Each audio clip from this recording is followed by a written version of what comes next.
Hey guys, welcome back to my YouTube channel. Don't mind this right here. This is my camera stand. I just couldn't get it to like sit any other way. I'm trying to film better, but it's just like it's questionable. So you can also see my cat, his tent outside in this from this angle as well.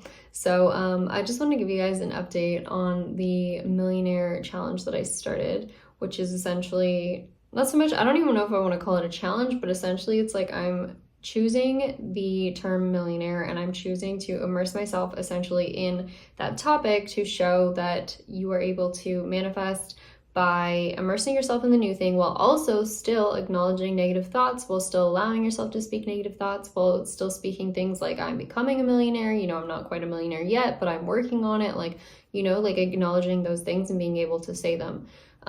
So yeah, I just wanted to update you guys on where I'm at today in doing that and like what I've done so far. So far I've just started, I don't know how many days in, I'm gonna have to put it in the title of this video. I think it's like 1 to 3. I literally feel like I'm, sorry, my cat's just bolting around. I feel like I'm just losing track of time right now. But I made this sign for around my house. I also have another one too that's in my living room. So I have 2 of these that I made just so that I'm seeing the word every single day, because I've noticed that if I do this, like with other things, I've done this before, I just it just stays in my mind more often if I put it in obvious places. So I just made a bunch of these. I'm probably gonna make, I feel like I should make more, but I feel like 2 is a good starting amount just in my 2 most obvious places in my house. I've already noticed the difference by putting them there and I keep staring at them all the time. I also keep seeing the word millionaire now, in more places. And it's funny that it was even in my last video that I made before I even started this challenge. So weird how everything is working out. On top of that, I also made my background on my laptop, just this collage of stuff. I don't know if I'm gonna put it on the screen or not, but it's this collage of things. I basically just took something off the internet. I've made one for myself before, which I already have in my room. This is a vision board that I've had for a long time. So I'm just gonna keep that one. But sorry about my cats. Anyways, okay, so what I was saying is that I made the vision board for my computer. I already had one before in my room that already had the word millionaire on it, so I just left that one. And then the one on my laptop I just took off the internet, and then I added a couple of my own photos, just a picture of Canadian money because I'm Canadian, not from the States, so I just feel like it makes it a little more clear for myself, and just added a couple other little things. And then I added some words as well, to do with money, so millionaire, rich, wealthy, sort of the same as I did on the sign. And I put that as my background. So I have that done now. And then also on top of that, I didn't just do these things. So I also spent time yesterday and today watching videos on YouTube about people that are millionaires and just listening to their stories about how they became a millionaire, listening to their tips and things that they had. Basically, I'm just feeding myself content related to being a millionaire. So I'm just thinking it as eating food every day or something. So what you eat kind of becomes you, right? So I'm spending more time consuming content related to being a millionaire or related to being wealthy. And on top of all this, I do want to also start reading a book in relation to money or anything like that. So if anyone has any recommendations, leave it below. I might check it out. But yeah, I'm just immersing myself in the concepts. And it's not like I'm doing a whole lot based off of every single video or anything. It's not like I'm doing every single thing that every teacher says, because they all have different viewpoints. And that's what's interesting about it, is that they've all become millionaires in different ways. But I'm just taking the little things that do resonate with me. And that's something I think is really important when you're consuming knowledge, consuming content. You don't have to do everything that someone says. Just take the bits of their content that do resonate with you or strike a chord with you and keep those bits and write those down, because that's what's going to work for you. If something is really just out of sync with you, or if it just doesn't feel right, don't go with that. I've learned that in the long term of running multiple businesses and just continuing with my life. I've learned that if I try to follow something that doesn't feel like me, I just won't be able to stick to it. So I just have to take the parts that do resonate with me.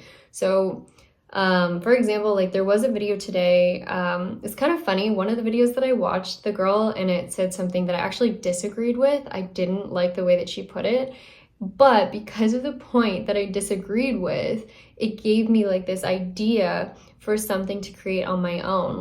It literally sparked something in me, and I was wait, this is actually a good concept for like something that I could create, because it was like a problem that I could solve. Because I felt like the way that she was putting it, I was like, no, I don't really agree with that. And I think like there's another way to look at that. And then it like sparked something in me. And I literally had this whole idea for creating something today that just came to me out of nowhere. And I was just like going off of it, and it was great. So even though the video even had parts that didn't fully resonate with me, it actually sparked something and lit something up in me. So you never really know if you just like do things that you don't normally do, or put yourself out there, or just like watch things you don't normally watch. Like you never know what could come of it. And another thing I've noticed is that like when I'm consuming new content, or if I'm learning new things, like, or if I'm just like setting new intentions, things don't always happen right in the moment, like when I'm watching it or anything like that. Like I don't always have the spark like that right in the moment. Sometimes the spark comes later when I'm like doing random things around the house. Like what I've been doing more is like cleaning around my house. Whenever I just like don't know what to do with my life, like I'll just go clean something. And like I swear, all my ideas start coming to me. Like the ideas for videos and stuff always come to me when I just go do something else. So that's what I've been doing, giving my mind space. And then in that space, it's like something comes in to fill the gap.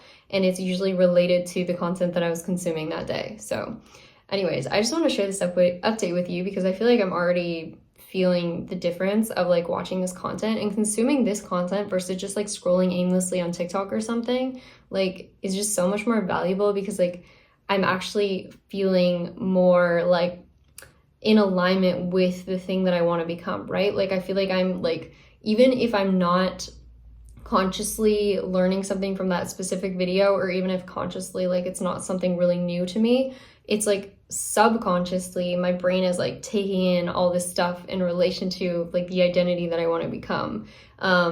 It's like I said in my last video, like swimming in this new identity is what I'm doing. Like I'm immersing myself in people that are already living it. And they always say that like you're the sum of the people that you hang around the most, or something like that, right? So if you think about it, just think of people, like even if you're watching them on YouTube or reading their books or something, think of it kind of like these are your new friends that you're hanging around. You're hanging around these new identities, these new people, and you're going to be influenced by these people, right? So it's, even if you don't consciously know that you're being influenced, you always are, at least at a subconscious level. So yeah, this is my update thus far in my challenge. And again, let me know what you guys are doing below, if you're following this, if you're doing the same thing, if you're doing a different word, like you're immersing yourself in something different. In the last video, I know like a lot of people made comments about different things that they were interested in. One person said ease was their word, and like again, I really like that one. That's one of my favorite ones that someone commented. But yeah, there's a few other ones that people were saying too, and I still don't know if I'm gonna create a group for this yet, like a challenge. I know someone said below that I should do it, and I did mention it, but let me know. Like I'll just see how many people are interested and how many people sort of like tag along with this, and then we'll go from there and just kind of like, yeah, just see where it goes. Because I don't know, so far I feel like I've noticed definitely a difference in my life and in my daily habits, like already just by doing this more. And like I'm feeling, it's almost like I feel, I don't know, more confident in myself in a way. Like I'm starting to do random things around my house that I wouldn't normally do. Like I've been like, I cleaned my fridge today, which was so random. Like I don't know why. I was like going in the fridge to put my drinks away like I normally do, and then I just noticed the shelf had something sticky on it. It was like one of my bottles had kind of leaked at the bottom, and I was like, oh, that's annoying. So I started cleaning that little bit, and then I was like, oh, what if I just take the full shelves out and start cleaning those? And then I get to the point where I have all the shelves out of the fridge, and I'm cleaning the other shelf, and I'm taking everything out, and I'm like, how did this turn into this? Like I wasn't even planning on doing this. So it's kind of surprising what can happen when you just sort of, I don't know, just let things go and you just follow the flow of your day and like just do things. As I said in my other video, like just doing stuff is so important. Like when I don't know what to do, when I don't know what's next in my day, like if I'm feeling like I'm lacking inspiration, or I'm feeling sort of like I'm starting to fall into that state of like tiredness and sort of like I don't know where to go from here. Like most people get stuck, right? If I don't know what to do, I will literally just do something, like anything that makes some sort of sense at all. Like I'll just, like I said, go clean my fridge. My cat brought me his toy right now. Anyways, my cat just brought me his toy all the way from downstairs. He keeps doing this ever since I cleaned the house. Sorry, he's sitting on me. He brings me a toy from the basement, from his basket, like goes all the way down to the furthest room into his basket, literally pulled the thing off that was on top of it, takes his toy out and brings it all the way up to me. And he's brought up like every single fish that he has. I don't know what's with him and fish, but he'll find every fish toy and bring it upstairs. So I don't know, I just thought that was interesting. But yeah, long story short, again, I say this so much. If you don't know what to do, just start doing things. For example, play with your cat or go clean something or just do anything that makes sense to you. And I promise it's sort of like it gets the wheel spinning. It creates space in your mind and then something new can flow in. So I'm going to end this video because my cat clearly wants my attention, and I'll see you guys in the next one. Bye.